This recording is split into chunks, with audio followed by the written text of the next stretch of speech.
This will blow your mind. So the former Venezuelan head of intelligence and former three-star general to Hugo Chavez and Maduro, the narco leaders, just wrote a letter to President Trump where he said many wild things, including how Venezuela has been involved in rigging American elections.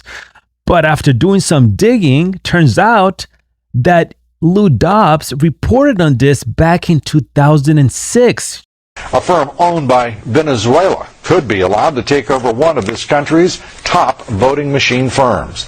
Venezuela, of course, led by Hugo Chavez, working to change the views of most South American countries, moved to the left. Critics of the deal say our nation's very democracy is now for sale, without anyone doing a thing about it.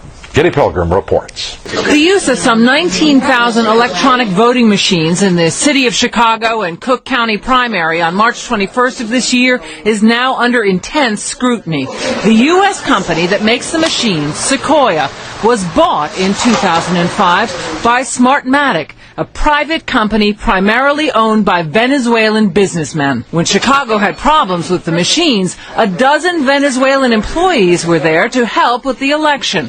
Chicago officials are outraged. I think that American elections ought to be run by American companies and ought to be run by American citizens, not Venezuelan nationals. Smartmatic is technically based in Boca Raton, Florida, but the president of the company, Jack Blaine, testified to the Chicago City Council. Fewer than a dozen Smartmatic employees work in Florida. The majority of the workers are based in Venezuela. Watchdog groups question why U.S. voting machines would be under the control of citizens of another country, especially a country whose own election process is highly suspect. We believe this is a national security issue.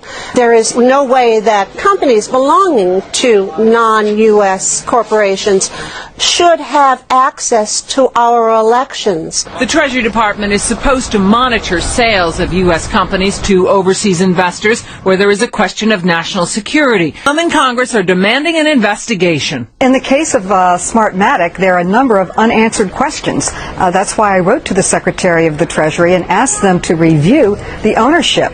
It's offshore, it's murky, no one seems to know who owns it.